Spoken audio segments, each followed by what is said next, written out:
નમસ્કાર, પાટનગર નેટવર્ક ન્યૂઝમાં આપનું સ્વાગત છે. હું છું દિવ્યા, આપની સાથે નજર કરીશું નેટવર્ક ગુજરાત ન્યૂઝ પર.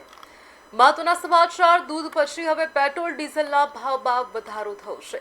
દેશભરમાં પેટ્રોલ ડીઝલના ભાવમાં 3.3નો વધારો થયો છે.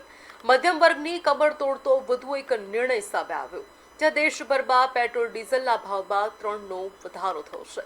ગુજરાતમાં 1 લીટર પેટ્રોલની કિંમત 97ને પાર પહોંચી છે, જ્યાં પેટ્રોલ અને ડીઝલના ભાવમાં વધારો નોંધાવશે. પેટ્રોલમાં ₹3.50નો ભાવ વધારો. હવે પેટ્રોલ 97.45 પર પહોંચી ગયું છે. ડીઝલ ₹93.22 પ્રતિ લીટર છે. અગાઉ પેટ્રોલ 94.46 અને 90.13 હતું.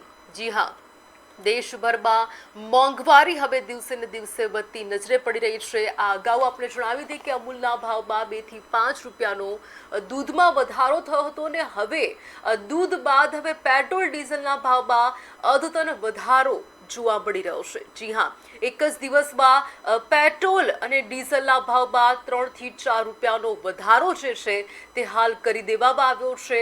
આની સીધી અસર મધ્યમ વર્ગના લોકો પર પડશે, જ્યાં મધ્યમ વર્ગની કમર તોડતો વધુ એક નિર્ણય આજે સામે આવ્યો છે. આપણે જણાવી દઈએ કે પેટ્રોલ ડીઝલના ભાવમાં 3 થી 4 રૂપિયાનો વધારો થઈ ગયો છે. દેશભરમાં પેટ્રોલ ડીઝલના ભાવમાં 3 રૂપિયાનો વધારો થયો છે.